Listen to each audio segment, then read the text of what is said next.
Hey guys, this will be video 29 for the Gibson Les Paul custom restoration, and it'll pretty much be a completely separate video from anything in the past, other than I will discuss the strap briefly and the C-clamp there and all that jazz. Basically, this is just almost no pressure at all. And don't dare crank this too much. You could do damage to the neck. So you can see right there, it's just enough to kind of make sure that it didn't risk slipping out. And I spent so much time watching it that I didn't even really have to do this, if you want to know the truth. But I did it anyway, just to be safe.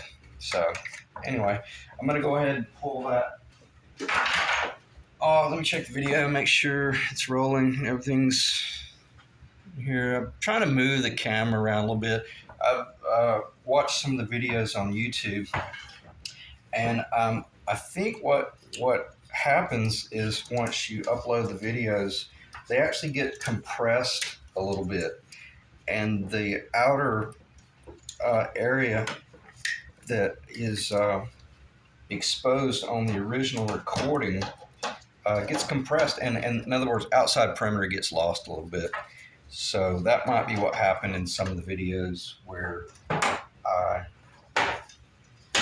ended up being lower at the bottom than I actually was. This is dried overnight. The first time I pulled it out, well, I'll go ahead and talk about this briefly. There is very little torquing on that at all. Don't torque that down. And just to be safe, I've got the little faux leather material with the little soft side down. I don't want to put any, and I always try to use poplar for your clamping blocks. If you use anything with like a real strong annular ring or growth ring, like the old pine or stuff like that, be careful, because you'll transfer that imprint of whatever it is you're using into the finish of the material. I've already talked about that in past videos, so just be careful. How you see how little clamping force I had. Just be careful what you use to clamp with your caul. I think it's spelled C-A-U-L, your cauls and things like that. All right, I've got, I don't have a lot to cover here, so I'll just try to keep it casual and not get too technical. I'm not going to start talking about the body or any of that stuff. What I do want to cover primarily in this video will be, let me check where the video is. Maybe I do need to move back a little bit. I don't know, that's weird. I'm just really struggling with the whole camera thing, and I don't want the guitar to. All right, as long as I stay kind of in that area right there, it should be good. I've pretty much created a point list to follow that should keep me on track. So let's just dive right in. Remove the strap and clamp, trace the body. Oh, that's right. I'm on the wrong side. Basically, it's just going to be in this video. Is just going to be general conversations from the top of the guitar down to the bottom, and I'm going to talk about what if you did not want to use the epoxy to glue this neck in. What would how best to use the tight bind to make sure that you get as good of a luthier fit with the tight bind, which 99% of the guys out there doing this work, that's what they're using. So if they're using it and building incredible guitars, how could we have used it here and gotten just as good of a guitar as we're going to get with the epoxy? And I'll discuss that later on. But what I do want to start discussing is before I forget, I'm going to start at the headstock here in a second. I mentioned in one of the last videos that I used a lacquer thinner and a Q-tip to seal that material before I installed the truss rod.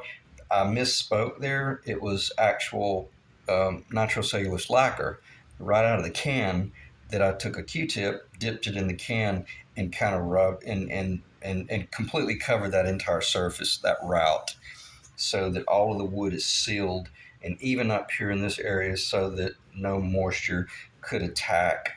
And that's one of the reasons they put the little rubber sleeve around all this material, because it can rust over time. But primarily what I'm concerned about was making sure that there was no exposed wood at all, and you don't want any moisture attacking. And I'm not talking about water, I'm talking about just moisture in the air from like saltwater climates or living close to the ocean, or just anywhere in the world where there's a lot of humidity. That humidity, it'll very easily find its way right down into the inside of that neck and could create problems. So it was lacquer that I used, not lacquer thinner. All right, the headstock overlay. And I'm not going to, I hope this doesn't sound critical. It's not critical. This is just a general observation. But this headstock overlay, and I covered this in one of the initial videos about the neck construction. This overlay is 1/8 of an inch thick. And it required that, because I wanted to maintain this 9/16 inch thickness here and the 5/8 inch thickness here, well, it required that I cut the neck, the actual neck lower headstock all the way down to a 1/2 inch back here and 7/16 of an inch. Is that right? Yeah, back up here. That's the threshold. Even with maple, I wouldn't have wanted to go any thinner than that. If this had been mahogany, I probably would have come in and done some additional structural work. That would have been pushing it. That would have been getting a little bit thin. So proceed with caution according to how thick your headstock overlay is. Or don't anticipate doing an authentic jazz profile. All the jazz guitars, all the true high quality arch top guitars, this headstock profile is always tapered. It's thicker, obviously, because it's coming out of the neck. It's thicker right here than it is on the end. And is that natural? Probably so. It probably is just one of the natural things that occurred as they were building. Man, I gotta really watch this camera. As they were building guitar necks. But it typically, that's industry standard, that they're right about 9/16 of an inch thick out here. So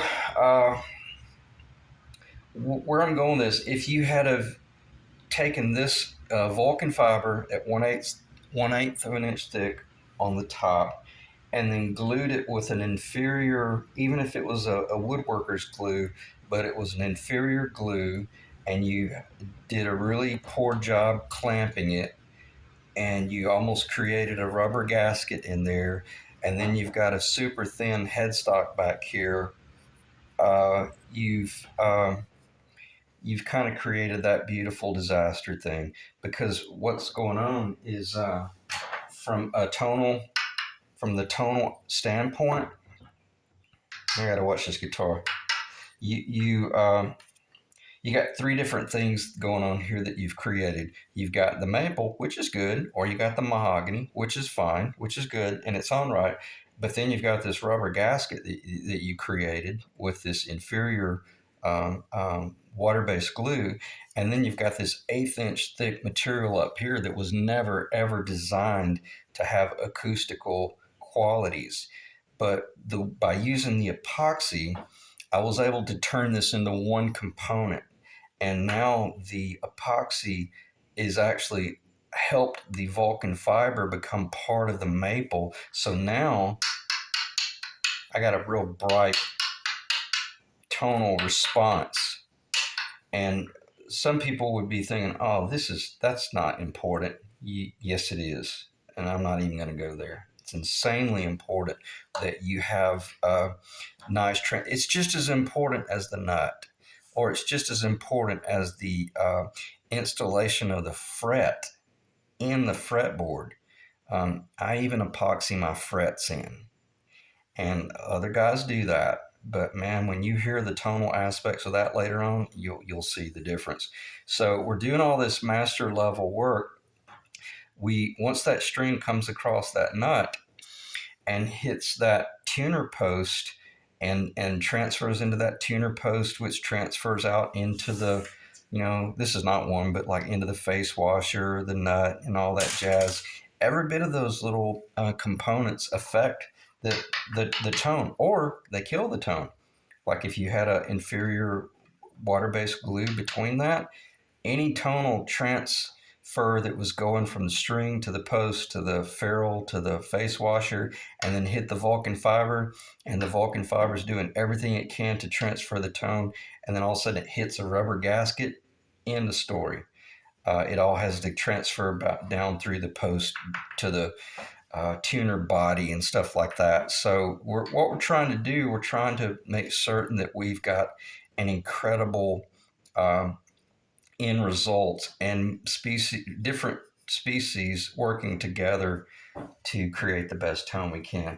That may seem long-winded to some of you guys, but the reason we're already getting a good tap tone right there, and we're only at a day and a half dry time. Man, another 2 or 3 days, that's going to be incredible. And it's already incredible. All right, so I'm going to stop talking about that, other than just to mention the importance of these things, and leave it at that. Epoxy maple Vulcan fiber. It is, I will say this, I personally think by adding the epoxy, it makes this headstock, there's no telling what the percentage would be or the ratio, but man, this Vulcan fiber is incredibly strong. And if you were to drop this guitar, and if you look at that right there, that whole body of that guitar, the whole weight is being held by that headstock. So if you drop this guitar with this Vulcan fiber, with the epoxy, with the maple, I don't know what the ratio would be, but I guarantee it would be far, far less likely to have structural damage as compared to if it didn't have the overlay and it was just, even just regular maple, all the way up 5/8 inch thick. I bet you this would be stronger if you drop it. We won't do that test though. All right. What else? Does it affect the historical tone? I don't know. Meaning, historically, the old guitars, like my 59 replica, you probably saw in the last video, the veneer that I put over that. I probably already lost it. Well, you saw it. It's just the super thin maple. Super thin. And I probably do need to talk about this. Most of the times when you're building a guitar, you go to Woodcraft, or you go here, you go there, order it offline. Get it at Woodcraft. They got incredible. They got little packets that you can buy for like $12 to $15, and you can get all sorts of little different exotic species of wood. But the typical veneer that you would do would be super thin. I think this is maybe 40 thousandths. It may be 20,000. I don't know. But it's super thin. No structural integrity whatsoever. But, and I almost digressed there, but, tone transfer. Historical tone. The old historical arch tops, guitars, etc., etc. I don't know when Gibson might have started using the Vulcan fiber. But I do know that like the true 59s in the 50s, they didn't have this stuff. They were probably using a thin veneer of holly or walnut or something like that, according to what they were going to do. The jazz guitars that had a decorative surface, it probably would have been a figured maple, just like the Gretsch. And I don't know how thick the veneer is on the vintage Gretsch guitar. I can't remember. In other words, like the 6120 that has the true maple, it may be as thick as the holly. So no sense in talking about that. But typically, that's what you're going to be putting on your headstock. And could you use the tight bond versus the epoxy in that? Yeah, just go ahead and use the tight bond, because you're not getting any structural strength from that anyway. And you'll be able to, the reason I like, as I mentioned before, if you are gluing the veneer on with a water-based glue, it's because you're doing it because you're able to have a real large caul that you're able to clamp within a very quick, reasonable amount of time and do an insanely strong clamp. So once this comes off, you'll get, an incredible tap tone, even though it's just a veneer with a water-based glue. All right, so I don't even know if I covered what I intended to cover, other than just I just wanted to discuss it in general conversation and make sure that I covered the fact that this is rare. This is very a rare occurrence that you'll be doing a build like this. Typically, you're just using a thinner veneer, and I may be repeating myself, but the epoxy. And I am repeating myself. The Vulcan fiber with the epoxy against the maple, two things. Incredible. The optimum tone that we could have gotten out of connecting that Vulcan fiber to the maple will be achieved by using the epoxy. It'll be far superior than if we use the yellow glue. And I'll leave it at that. And it's also incredibly strong. Body binding at the cutaway. Discuss the fill-in gap with tinted epoxy, and then the faux body thickness from the original manufacturer, original build. When I was mixing the epoxy yesterday, and I really just needed like one little more dab of epoxy more than what I had to really finish the job. I will say this before I forget.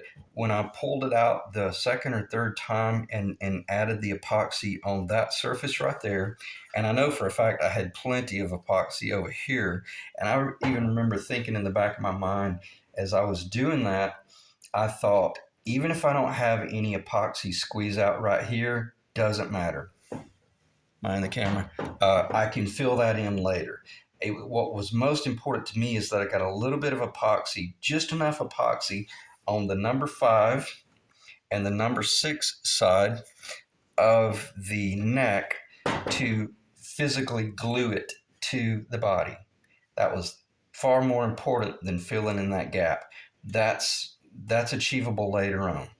And it just is. There's no sense in discussing that. Why? Because I can mix up a very small amount of black epoxy, and as I'm possibly doing some other repairs on the body, because there's some horrific damage that I've already covered that I'm not going to leave that. I don't want to cover up the exposed mahogany, but I'll go in here in the bottom and I'll kind of bring that up and not affect any of the historical aspects of the road-worn body.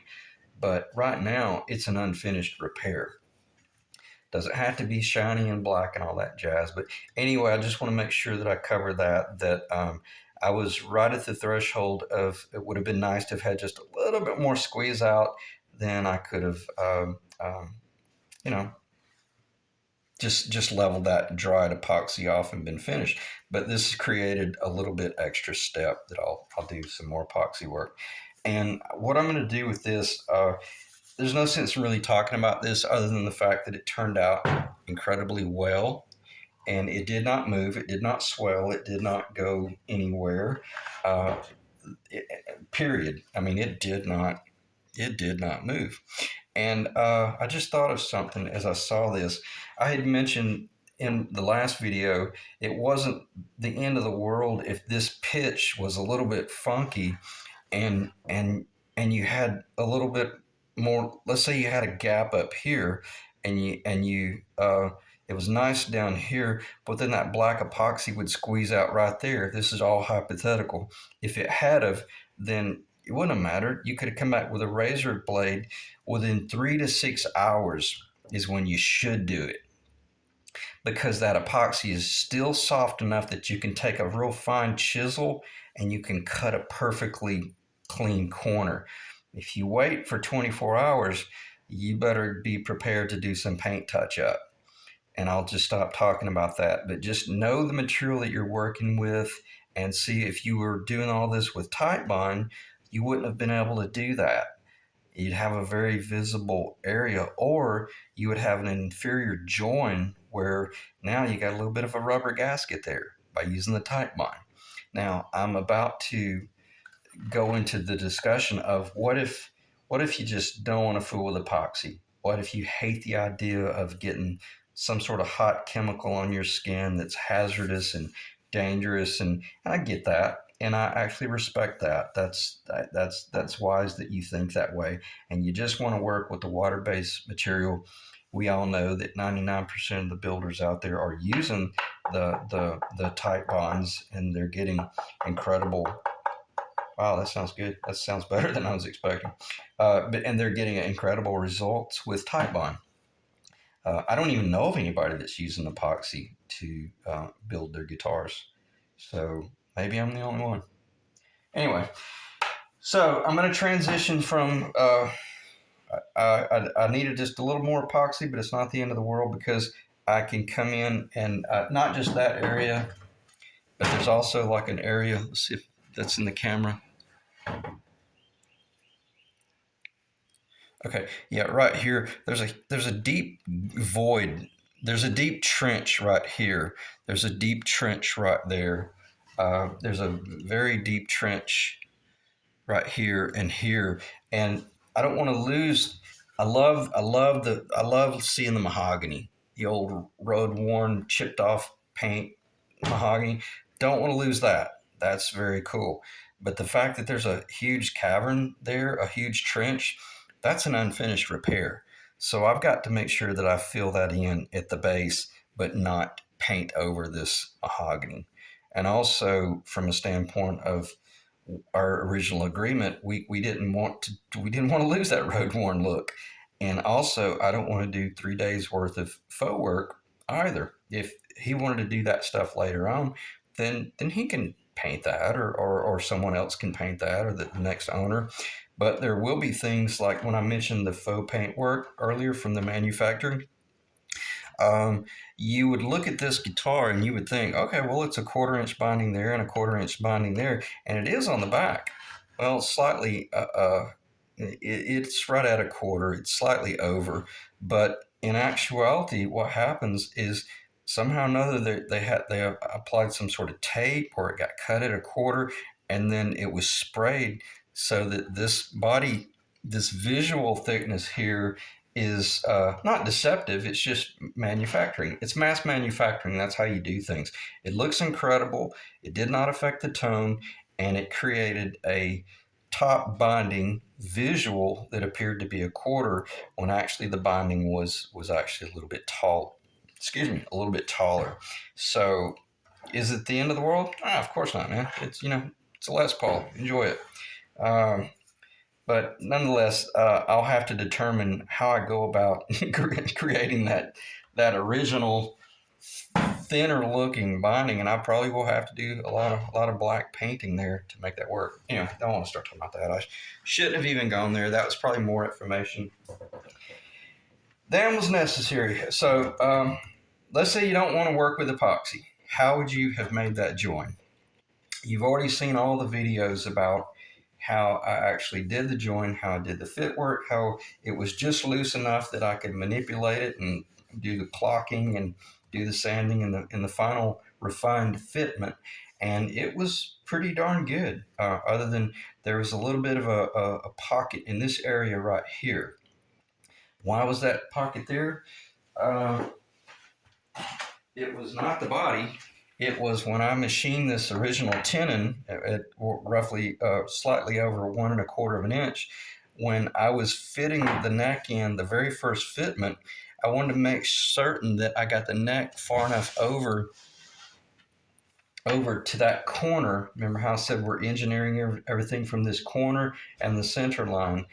I ended up sanding just a little bit too much of the material off of the tenon right there. Not the whole tenon. It's not like I put it on the table saw and destroyed it. So how would I make that correction if I did not want to create a rubber gasket? Because if you'd glued that in like that with just the tight bond, you would have had an 85% precision master level glue join, and it would have sounded incredible.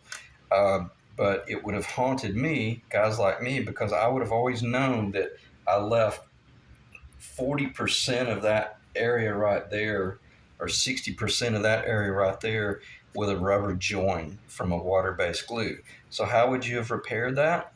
if this is your tenon, on that side of the tenon where it was low, we know it's fitting excellent up here, right? And if we put any material right there, it's just going to force the whole neck out of whack, and now we're having to do refitment. Well, all you would do is come in here and tight bond. Put your tight bond up there. You don't have to put it on the veneer because the veneer will start curling. That's one of the reasons why I showed that little mock-up build early in the series. You would glue that right there, put some sort of large all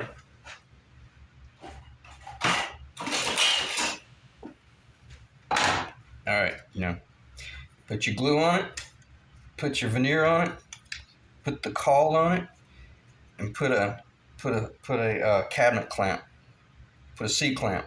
You want some pretty firm clamping right there. Why? Because this is tonal.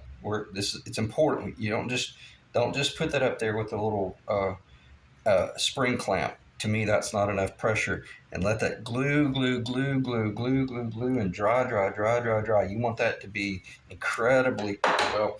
You want that repair to be a part of the wood just as much as any one of these growth rings and the annular rings. You want it to be just as strong. And then what do? Then you come in here. You don't sand this because you need that, but you start shaving that off in order to fill that area in.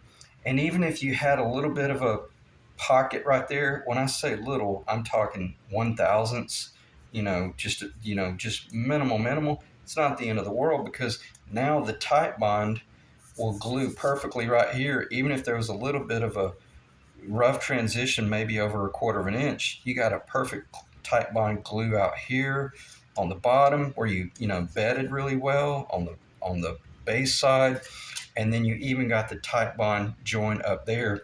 And even if you added extra tight bond, well, let me back up. Don't be sloppy. Don't be sloppy. But then you would have the tight bond on the mahogany body, and you would have the tight bond on the tongue, the tenon, and then you would fit it. And once you do that fitment, do not pull it back out and let air get to it, because if you do that, then you're probably going to create a rubber gasket. I like the idea of once those two boards, once those two pieces go together and slide and fit, get the clamp on it within 2 to 5 minutes. Know where you want it, get it fixed, and get the C clamps on it. In this situation, I'd probably have 2 C clamps, one at the front and one on the inside. Don't crush the guitar. We'll discuss that later. Well, we already have. I already covered that with your little faux leather, and leave it alone. If you see that you made a mistake and you have to remove it, completely start over. Get a warm a wet washcloth. Clean every bit of it out. Let it dry. You got to start over. Don't try to jump back in the ring and start fighting it again. You'll get knocked out. So take time to take a breather, get all the wood cleaned up. Even if you put it in a box and you realize you're in a bad mood, do it next week. Do it this weekend. Don't try to dive back in, because this is critical. This is very, very important. Can you create just as good of a join with the tight bond as you can with the epoxy? Of course you can, 100%. But you got to be much better at your fitment than you do with the epoxy. And I'm not saying you can do sloppy work and put all the weight on the epoxy. The epoxy to me is strictly just to help in those voids. Because is this new construction? Oh man, this is a restoration. And if I'm running a luthier shop, I got 3 employees, and I got and I'm doing this repair at a fair price, and I'm not knocking it out of the park, I got to do really good work. It doesn't have to be master grade, Lloyd's of London restoration. I'm not, and I think you guys can read between the lines here. I'm not talking about doing shoddy work either, but you got to be able to make money doing this. So the tight bond is fine as long as if you got some pockets in there, try to fill those pockets with as much shimming and veneer work as you can. If you screwed up and got your tenon too short, we'll glue some veneer in the bottom and then set on top of it. Whatever you need to do to get a good join between this wood and that wood is your target. All right. And I have to admit, I did get long-winded on that, but it's a ton of information. All right. Body binding with cutaway, covered it. Faux body thickness from the paintwork, gluing the neck in with tight bond rather than epoxy, covered that. Shim work is 100% of the difference between a poor job versus master level job. And I think I explained that perfectly. Alcohol slash pins slash cleaner. Oh, yeah, what that is, this is, I failed to mention this. You probably saw me in several of the last videos where I would just take this bottle of alcohol and, either clean my hands or put it on a rag. What I do is I take a pin. I don't tear this aluminum off the top of my alcohol. I'll take a little pin and I'll just do real small pin pricks in the end. And now I got these little, I can squeeze that bottle and spray like little streams of alcohol out. And you don't risk. The last thing you would want to do is be sitting here working on a guitar that if it got damaged or if you got a lot of alcohol spill on it, you might run the risk of damaging the finish. That's a real safe way to keep your chemical under control. And let's look at the phone. Let's look at the time. We're at 31 minutes. I'm probably going to keep this video pretty short. I'm about ready to start discussing the fretboard construction in extreme detail. And unless you've really, really enjoyed all the extreme detail up to this point, you'll probably go numb when I start talking about building a fretboard. There's an enormous amount of engineering in that and a process as well. And it's kind of cool. When I was talking to the owner the other night, he asked me, he had heard something about a compound radius fretboard. And he said, since you mentioned that you haven't done the radius yet, what would it take to do the compound radius? And in a nice way, I explained to him, I said, you have no idea what you're requesting. That is compound radius fretboard. I wouldn't even attempt it in the shop. That's something I would order from Stuart McDonald, pre-machined, and there's not even an upcharge for a compound radius fretboard from StewMac.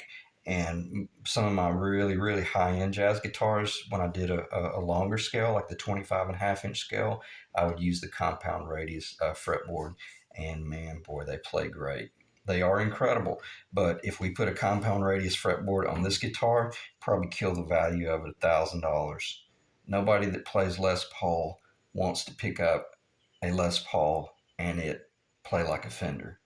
Just, that would be a mistake. Not being critical towards this owner. I'm just saying, as I said in one of the early videos, don't deviate. And I'm just repeating what Robert Benedetto said. If you want to make any money at this, don't deviate from the original design. For the most part, the original design was very intentional, and they had put a lot of thought into why this body width, this waist, this length, this thickness, this, that, the other. There was a very well thought out board of directors and guys standing over wood benches wearing boots and holding chisels and calluses on their hands that decided, nah, that's wrong. Let's not do that. Let's do this. It's a very refined design. Keep it 12-inch radius. Keep it 24.562 or 24.75-inch scale, and you'll be able to sell it. Always keep that 16th fret at the body, and you'll be able to sell it. You start making deviations, you better really know why you made those deviations, and you better be able to explain why you made those deviations. If you've got that guitar for sale for $7,000 and you took the neck, the fretboard off the body 3/8 of an inch, you better be able to explain why. And when you strap that guitar on and play it, it better not feel like some sort of weird hybrid guitar. It better feel like a Les Paul, or it better feel like a Gretsch, or it better feel like a Tele or Strat. So general conversation there, but I think that was kind of important to cover those things. Um, but yeah, just but nothing. And I covered the whole filling in of the mahogany, so I don't have to cover that. All right, check my notes. I dropped my note on the ground here. I'll talk about end with renovation versus new construction. Let me look at the camera. I don't want to go into too much detail. I'm at 35 minutes. I'll hit this briefly. I think it's extremely more difficult to do a renovation. Let me back up. Okay. In when I was a historical design build general contractor, there's a huge difference between doing remodeling, and if you just think about the terminology, renovation or restoration. When you are restoring or doing a renovation, you are trying to, your target is to capture the original intent so well that your viewer cannot tell where you started or ended your client. And that's what I had referred to once about an architect buddy of mine that I used to do a lot of work with. A brilliant guy. We were talking about being real detail oriented, and he said my client doesn't have to understand why they enjoy or love what they see. They just have to like it. Period. In other words, if I've done my job, I don't have to explain to them what it took for me to get through architecture school or through engineering or med school or this, that, and the other. Just if the client lives, then it was a success. So if the building is beautiful, then we achieved our result. If the guitar looks like a Les Paul when we finish and all that, then we did a good job. And that's what I mean by the difference between new construction versus a restoration. To restore something is far more difficult, I think, because you run the risk of doing damage to the historical, the parts that were still, intact. I don't have to explain that. But if you're building new, well, and typically when you're building new, you're working from acrylic templates designed by somebody in a shop 45, 60 years ago, and it's all cut with CNC machines. And it's kind of sad because it's lost the romantic side of the whole artistry of, doing things by hand. But when you are doing new construction, it's a lot easier and it's just as rewarding for those of those guys out there. I'm not. I like the challenge of this type stuff. It's not as rewarding for me, but for most of the guys out there doing this type stuff, it's just as rewarding for them to build something brand new from brand new woods, and it was all CNC cut, and that's cool. I'm okay with that. But man, when you can pick up a rasp or a chisel or a file and you can do something like this, that's a huge that's big. That's a big deal. That's a huge accomplishment. So that's what I meant by the difference between new construction versus restoration. And I feel like we got a great project here. It's a beautiful guitar, and I got to tell you, it feels incredible. Even though it's heavy, she's a big girl, man, it's incredible. It's incredible. All right, I'm going to end the video there because I know it was probably well over 37, 38 minutes, and we're well over 38 minutes. Thanks, guys. And in the next video, this will be setting to the side. And let me make sure I'm not forgetting anything.